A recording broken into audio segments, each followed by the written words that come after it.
अहिले म छु गोविन्दपुरमा, जुन मेरो जन्म ठाउँ हो। म जन्मेको गाउँ। यहाँ चाहिँ अहिले किसानहरू धान काटिसकेपछि तोरी छर्नमा निकै व्यस्त छन्।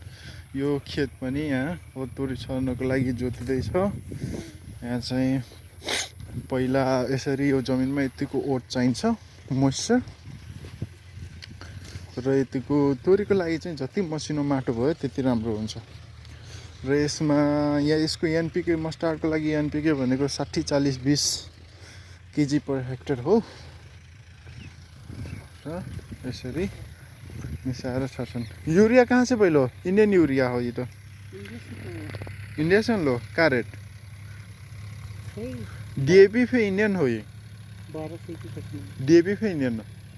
हाँ, बहुत छोटकी दाना बजे हमारे बड़ दाना रहे। पोटास नहीं मिले लो ना का जे ना मिलाई थी तो हमको। हाँ मिले वो मजा रहा। मजे तो है वाला भी शायद ना नमले हो। का जात के लाही छिटो त ये ऊंचा हो का लोकल लोकल विकास लोकल वे विकास है छिट्टै लोकल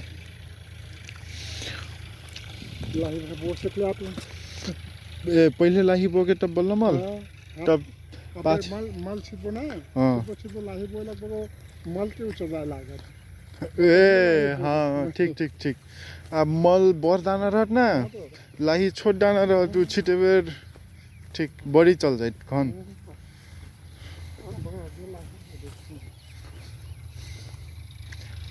अब यसमा उहाँले भनेको चाहिँ पहिला चाहिँ तोरी छर्ने, तोरीको बिउ सानो हुन्छ, मसिनो हलुङ्गो हुन्छ, अनि त्यसले गर्दाखेरि पहिला मल छरेर चाहिँ तोरी छर्यो भने मल त हेभी हुन्छ, दाना ठुलो हुन्छ। त्यसलाई ह्यान्ड ब्रोडकास्ट गर्दाखेरि त्यो ठुलो दाना फालेको त्यही हात बस्छ नि त, अनि तोरी छर्दाखेरि पनि त्यही धेरै गइदिन्छ, घना भइदिन्छ। तोरी चाहिँ एकदम ख्याल गरेर, सानो बिउ हुन्छ देखिँदैन होइन, त्यही भएर त्यसलाई युनिफर्म छर्न चाहिँ अलिक गाह्रो हुन्छ। अनि उहाँले चाहिँ भन्नुभयो यहाँ विकास जातको तोरी चाहिँ यहाँको अब स्थानीय भन्छन्, किनभने पहिलेदेखि त्यही लगाइरहेको, र यो एरियामा चाहिँ अलिक घाँस बेसी निस्किन्छ, जसले गर्दाखेरि यदि अलि सर्ट स्ट्याच्यु भएको, सर्ट हाइट भएको तोरी भएछ भने त्यसले चाहिँ त्यो तोरीलाई ओभरकम गरिदिन्छ, डोमिनेट गरिदिन्छ, र तोरी चाहिँ ग्रो हुन सक्दैन। त्यही भएर त्यहाँ चाहिँ अलि अग्लो हुने, विकास चाहिँ अग्लो हुन्छ। प्रीति जात पनि अग्लै जात हो, उन्नत नै जात हो, अग्लो हुन्छ, र त्यो चाहिँ एफिड रेसिस्टेन्ट जात पनि हो। तर यहाँ चाहिँ एकचोटि लगाइसकेपछि अर्को भेराइटीमा सिफ्ट हुन चाहिँ अलिक गाह्रो मान्नुहुन्छ, किनभने त्यसले कतै धोका दिने हो कि भन्ने हुन्छ। र त्यही भएर आफूले विकास राम्रै फल्छ, धेरै राम्रो फल्छ, विकास पनि अग्लो हो। मैले पनि लगाएको थिएँ। यो चाहिँ हाम्रो अङ्कलको यो मेसिनले हार्भेस्ट गरेको। यहाँ चाहिँ अहिले लगभग मेकानाइज भइसकेको छ। मेसिनले धान काट्दाखेरि यसरी सर्र सिधा मिलाएर, मेसिनले काट्नुको एउटा फाइदा चाहिँ यसले पातलो गरेर यसरी यो धान राखेको छ नि, यो एकदम थिन लेयरमा राख्छ, जसले गर्दाखेरि क्विक ड्राई हुन्छ, छिटो सुक्छ, र यसलाई थ्रेसिङ गर्न चाहिँ कम टाइममा थ्रेसिङ हुन्छ। र यो मिलाएको जमिन चाहिँ यो चाहिँ मेरो प्लट, हाम्रो प्लट। यसमा मैले तोरी छरिसकेको छु। यसमा प्रीति जातको तोरी छरिसकेको छ। यहाँदेखि त्यो बिचमा रुख देखेको त्यहाँसम्म हो 8 कट्ठा एउटै प्लट छ, लेभलिङ गरेको। र यसमा चाहिँ प्रीति जातको तोरी छरेको छ। प्रीति जातको तोरी चाहिँ प्रीति चाहिँ फर्स्ट टाइम मैले गरेको हो। र योभन्दा अगाडि चाहिँ सुर्खेत बी गरेको थियो, त्योभन्दा अगाडि मोरङ 2 अलिकति हाइट सर्ट छ, तर त्यसमा चाहिँ पोड बेरिङ चाहिँ एकदम बेटर छ। सुर्खेत बी पनि एकदम राम्रो येल, लास्ट इयर धेरै राम्रो भएको। सुर्खेत बी, मोरङ 2 यिनीहरू चाहिँ अहिले एकदमै यहाँ किसानले रुचाउनु भएको यो चाहिँ हाम्रो कृषि तथा पशुपन्छी विकास कार्यालय गुलरिया हाम्रो चाहिँ यहाँको सदरमुकाम त्यहाँबाट चाहिँ कार्यक्रम अन्तर्गत आएको बिउ त्यसरी चाहिँ एकदम मन पराएर आफैले बिउ राखेर किसानहरूले रुचाइरहेको छन्। र त्योभन्दा अगाडि चाहिँ मैले विकास जो उहाँले भन्नुभयो अघि न स्थानीय जात भनेर त्यही नै मैले लगाएको थिएँ। त्यो पनि एकदम राम्रो हो। यहाँ चाहिँ फेरि गाउँघरमा जिस्किने बानी छ, तपाईँको तोरी राम्रो भयो भने सबले सबको खेत हेर्दै हिँड्ने हो, कसको कस्तो भइरहेछ के भएको छ सबलाई सबै थाहा हुन्छ। उनीहरूले अब्जर्भ गरेर हुन्छ सब फिल्डतिर के समस्या छ, मौरी छ कि छैन। यो चाहिँ this is the best part of the village क्या। नो कम्पिटिसन है, that's a positive thing. Positive वेमा हेर्छ तिनीहरूले र सजेस्ट पनि गरिदिन्छ, रेकमेन्ड गरिदिन्छ, यसो गर भनिदिन्छ। So village life is quite different के गाइज होइन। गाउँ आएपछि छुट्टै फिल हुन्छ। एभ्री वान इज बिजी क्या। अब त्यहाँ उनीहरूले जोत्न बाँकी छ, उता पर पनि जोतिरहेछन्। त्यहाँ पर देखिएको एकजना मान्छे त्यो चाहिँ ठुलो बा हुनुहुन्छ। यो चाहिँ ठुलो बाको खेत, यो बिचको हाम्रो त्यो पल्लो धान भएको चाहिँ अङ्कलको। र यसरी उहाँ चाहिँ लसुन रोप्नको लागि चाहिँ पानी चार्दै हुनुहुन्छ। र यसरी तोरीलाई चाहिँ तोरीमै आउँछु म। खासमा तोरीको बारेमा केही कुरा सेयर गरौँ भनेर। तोरी चाहिँ एकदमै कम लागत खर्चमा धेरै नै फाइदा लिन सकिने बाली हो। तेलन बाली भन्छ, ओइल सिड क्रप। र यो तोरीमा चाहिँ सबभन्दा पहिला ब्रोडकास्ट गर्दाखेरि एकदमै ह्यान्ड एक्सपिरियन्स चाहिन्छ। ह्यान्ड एक्सपिरियन्स छैन भने तपाईँले तोरी अरू कुनै ह्यान्ड एक्सपिरियन्स भएको व्यक्तिलाई छर्न दिनुहोस्, आफैले चाहिँ नगर्नुहोस्। किनभने त्यसको बिउ एकदम मसिनो हुन्छ, देखिँदैन र कतिको कहाँ बिउ खसिरहेछ तपाईँलाई आइडिया हुँदैन। र कतिको घना भयो, कतिको बाक्लो भयो, कहाँ छरे कहाँ छरेन तपाईँलाई आइडिया हुँदैन। जब उम्रिन्छ अनि आधा जमिन खाली हुन्छ, आधा जमिनमा उम्रिरहेको हुन्छ, कतै बाक्लो भएको हुन्छ। त्यो चाहिँ राम्रो होइन, त्यो राम्रो हुँदै भएन। त्यही भएर एकदमै ह्यान्ड एक्सपिरियन्स भएको मान्छेलाई मात्र छर्नु दिनुहोस्। वा आफैले छर्नुहुन्छ भने त्यसलाई चाहिँ कम्पार्टमेन्टमा डिभाइड गर्नुहोस्। तपाईँको खेतलाई ब्लकमा डिभाइड गर्नुहोस् अनि थोरै गरेर छर्नुहोस्। अनि त्यसरी चाहिँ राम्रो हुनसक्छ। त्यति भइसकेपछि अब कम्तीमा यतिको चिस्यान चाहिँ मोइस्चर चाहिँ हुनुपर्छ फर गुड जर्मिनेसन। यदि मोइस्चर छैन भने पहिला जोत्नुभन्दा पहिला सिँचाइ गर्नुहोस्, त्यसपछि जोत्नुहोस्। दुईचोटि जोत्नु पऱ्यो। धान रोपिसकेको खेतमा दुईचोटि जोतेर त्यसपछि ब्रोडकास्ट गर्नुहोस् र तपाईँले चाहिँ रोटाभेटर लाउन सक्नुहुन्छ। र यसरी जति फाइन भयो त्यति राम्रो हुन्छ तोरीको लागि चाहिँ।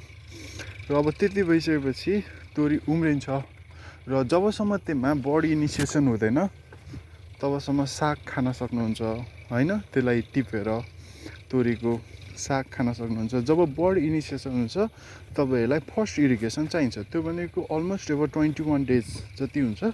21 डेज जतिमा यसलाई फर्स्ट इरिगेसन चाहिन्छ। फर्स्ट इरिगेसन भनेको तोरी चाहिँ फेरि चिसो कोल्ड वाटरसँग चाहिँ भेरी सेन्सिटिभ। त्यसलाई just 1 irrigation is enough for its whole life cycle होइन। सुरुदेखि लास्टसम्म यसलाई एउटा इरिगेसन भयो भने मोर देन इनफ। तपाईँले इरिगेसन दिइसकेपछि त्यति बेलै फेरि डबल इरिगेसन दिनुभयो भने त्यसपछि यसको यिल्ड डिक्लाइन हुन सुरु हुन्छ। तपाईँले चाहिँ तोरीलाई एकचोटि मात्र सिँचाइ दिनुपर्छ। डबल सिँचाइ भयो भने के हुन्छ, त्यसले कोल्ड रेसिस्ट गर्न सक्दैन र अब त्यो चाहिँ त्यसको ग्रोथ नै रिटार्ड भइदिन्छ। वा चाहिँ त्यसको एलोइङ भइदिन्छ लिभ्सहरू होइन, मर्न थाल्छ, ओइलाइदिन्छ, रिटार्ड भइदिन्छ जे होस्। त्यो चाहिँ त्यसको ग्रोथ नै स्लो भइदिन्छ। अब त्यही भएर त्यो मस्टार्डमा चाहिँ ख्याल गर्नुपर्ने कुरा यो। सुरुमा अब मलको कुरा गरौँ। मलको कुरा गर्दाखेरि चाहिँ यसलाई 60 केजी नाइट्रोजन 40 केजी पोटास भन्छ होइन। अनि त्यसपछि के अरे हाम्रो 20 केजी चाहिँ के अरे 60 केजी नाइट्रोजन चाहियो अनि 40 केजी फोस्फरस र 20 केजी पोटास चाहिँ प्रति हेक्टर छर्नु पर्यो। त्यो भनेको अब युरियामा 46% हुन्छ, 46% नाइट्रोजन हुन्छ। त्यसको हिसाबमा गर्दाखेरि तपाईँको लगभग कति 25 देखि 26 27 28 जस्तै केजी समथिङ आउँछ, 30 केजीसम्म होइन। 30 केजीसम्म आउँछ। 30 केजी भनेको तपाईँले इनिसियलमा छर्दाखेरि तपाईँले तोरी छर्ने बित्तिकै यो नउम्रिँदै अहिले यो जुन छ अहिले यतिको यो अवस्थामा चाहिँ तपाईँले त्यसको आधा 50% छर्दा हुन्छ। 50% चाहिँ ड्युरिङ ब्रोडकास्ट। त्यसपछि त्यसको बाँकीको चाहिँ उसको पोटास र फोस्फरसको चाहिँ कम्प्लिट डोज हालिदिनुहोस्। र यसमा अर्को एक्स्ट्रा चाहिन्छ सल्फर र बोरन। सल्फर इज मेन, यहाँ चाहिँ मेन है सल्फर। सल्फर कन्टेन्ट जति राम्रो भयो यसमा ओइल कन्टेन्ट त्यति नै राम्रो हुन्छ। त्यो तोरी फलेर मात्र हुँदैन, त्यहाँबाट ओइल एक्सट्र्याक्ट हुनु पऱ्यो। ओइल एक्सट्र्याक्ट राम्रो हुनु पऱ्यो, धेरै ओइल एक्सट्र्याक्ट हुनु पऱ्यो। त्यो भनेको जति राम्रो त्यति तपाईँले राम्रो सल्फर प्रोभाइड गर्न सक्नुभयो त्यति राम्रो त्यसमा ओइल कन्टेन्ट हुन्छ। प्लस यसमा अर्को पनि के चलन छ भनेपछि यो तोरी पेल्दाखेरि त्यहाँबाट पिना हुन्छ, त्यसमा पनि सल्फर कन्टेन्ट सल्फर हुन्छ। यो तपाईँको पन्जेन्ट स्मेल आउँछ नि, जो तोरीको एउटा खालको स्मेल हुन्छ नि, त्यो भनेको सल्फर एलाइल सल्फाइड भन्ने एसएस कम्पाउन्ड हुन्छ। सोफर आई नो होइन, I may not be true but sulphur content compound हुन्छ। एसएस नै हो जस्तो लागिरहेछ। अहिले चाहिँ म हल्का कन्फ्युज भएँ।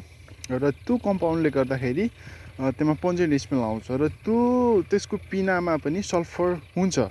र पिना हाल्यो भने त्यसले पनि सल्फर सप्लाई गरिरहेको हुन्छ तोरीको पिना। त्यही भएर उनीहरूले चाहिँ तोरीको पिनालाई पनि पिसेर फिल्डमा चाहिँ एप्लाई गरेर हुन्छ। र यहाँ किसानहरूको बुझ्दाखेरि त्यसरी एप्लाई गरेर हुन्छ। र बोरन प्लस सल्फर चाहिँ भेरी क्रुसियल। र अब तपाईँले यसरी एप्लाई गरिसकेपछि बर्ड इनिसिएसनको बेला इरिगेसन गर्नुहुन्छ। र अर्को एउटा इरिगेसनको पोइन्टमा जो बाँकीको युरिया छ त्यो एप्लाई गर्दाखेरि एकदमै ध्यान दिनुपर्छ। त्यो भनेको यदि तपाईँले इरिगेसन गर्ने बित्तिकै फिल्डमा पानी हुँदै युरिया छरिदिनु भयो भने त्यो पनि काम सक्यो। युरियाको जुन एसिडिक नेचर छ त्यो अल्कलाइनिटी हाई अल्कलाइन होइन, त्यसले चाहिँ अब तपाईँको साग देख्नुभयो होला, तोरीको साग कति सकुलेन्ट हुन्छ, नरम हुन्छ। यदि तपाईँले पानी छँदै, पानी त माथिसम्म हुन्छ अलिकति त्यसको दाँतसम्म होइन, पानी छँदै त्यो हालिदिनु भयो भने अब युरिया गल्छ, तत्कालै गलेर त्यसको हाई अल्कलाइन नेचरले के गर्छ, अल्कलाइनै हुन्छ सुपर सायद है। अल्कलाइन नेचरले चाहिँ के गर्छ, त्यो उसको डाँठलाई चाहिँ मारिदिन्छ भन्दा पनि त्यसलाई विक बनाइदिन्छ। र त्यसले गर्दाखेरि फेरि एलोइङ सुरु हुन्छ र प्लान्टको ग्रोथ नै रिटार्ड भइदिन्छ। त्यही भएर फर्स्ट इरिगेसन दिएको 2 देखि 3 दिनमा पानी सुकिसकेपछि मात्र अनि बाँकीको 14 केजी जो युरिया बाँकी हुन्छ 14 देखि 15 केजी त्यो युरियालाई चाहिँ मैले चाहिँ 8 कट्ठाको कुरा गर्दैछु है। 14 देखि 15 केजीको युरियालाई चाहिँ तपाईँले के गर्नु पर्यो भनेपछि सल्फर होइन ह्युमिक एसिड मिलाउन सक्नुहुन्छ र बोरनसँग मिक्स गरेर चाहिँ छर्ने। अनि त्यो गर्दाखेरि चाहिँ सुरुमा चाहिँ तपाईँले बोरोन सल्फरहरू चाहिँ नहाल्दा राम्रो सुरुमा, किनभने यो सिडलाई बोरोन सल्फर चाहिँदैन, त्यसलाई चाहिने भनेको बर्ड इनिसिएसनको बेला, त्यहाँ लेटर स्टेजमा हो। त्यही भएर पछि इरिगेसन पछि हाल्दा चाहिँ राम्रो हुन्छ। र यो त्यसपछि चाहिँ त्यति भयो भने त्यसपछि तपाईँको काम सक्यो। फिल्डमा मौरी छ कि छैन, बीहरू छ कि छैन त्यो अब्जर्भेसन गर्नु पर्यो। त्यति गरे पुग्छ। वा छैन भने बिहाइभ पाइन्छ भने बिहाइभ ल्याएर राखिदिनुहोस् एउटा दुईवटा, किनभने जति राम्रो पोलिनेसन भयो त्यति धेरै फ्रुटिङ हुने हो, पोडहरू त्यसको कोसाहरू लाग्ने हो र त्यसमा त्यति धेरै दाना भरिने हो।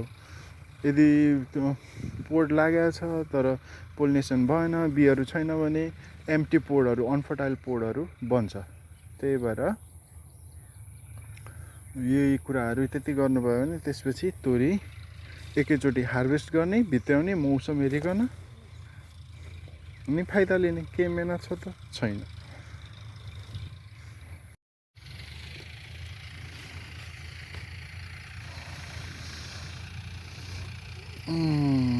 र यो अर्को भनेको तोरीसँग मुसुरो। तोरी हो, लाही हो, मसरी। तेल पनि हुन्छ, दाल पनि हुन्छ। तर तोरी छर्दाखेरि चाहिँ अलि पातलो छर्नुपर्छ। तोरी भन्छु के अरे मुसुरो। तोरी हल्का लेट हुन्छ नि त। तोरी भनेको तपाईँको चैत वैशाखतिर काट्नुपर्छ। मुसुरो अगाडि के अरे कता के भयो ट्र्याक्टर के अरे। तोरी भनेको छिटो भइहाल्छ, मुसुरो हल्का लेट हुन्छ। वैशाखतिरसम्म पुगिहाल्छ, वैशाख अझ जेठतिर पुगिहाल्छ। तोरी छिटो हार्भेस्ट भइहाल्छ। अनि त्यसपछि त्यो तोरी भइसकेपछिको, हार्भेस्ट गरिसकेपछिको फिल्ड जो फ्यालो ल्यान्ड हुन्छ, त्यो फ्यालो ल्यान्ड बस्न त्यो पिरियड चाहिँ ग्याप रहन पाउँदैन। त्यसमा मसुरो भइराख्छ र त्यो मुसुरो ग्रो भएर ठ्याक्क तपाईँको त्यति बेला चाहिँ मुसुरो हार्भेस्ट, तोरी हार्भेस्ट गरिसकेपछि त्यति बेला तपाईँको रेनफल हुन्छ। विन्टर सकिन थालेपछि पनि रेनफल हुन्छ।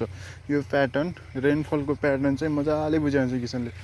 र मुसुरोलाई चाहिँ आकाशको पानी, त्यति बेलाको पानी चाहिँ अमृत हो, अमृत। हाम्रो गडेउला पाल्नु भएको किसान आफैले भर्मी कम्पोस्ट बनाएर। गाउँ त रमाइलो छ नि गाइस। यहाँ आएर मान्छेले अनेक गरेको छ। त्यहाँ हेरौँ बुङ्गुर पालेर, ल हेर्नुहोस् यो बुङ्गुर यसरी दोहोऱ्याउँदै लगिरहेछ। मान्छेले के गरेको छैन यहाँ। गाउँको रौनक, गाउँ आएपछि यत्तिकै जोस आउँछ, जाँगर आउँछ। ल ठिक छ guys, will come up with the next video. Till then, keep in touch, bye by.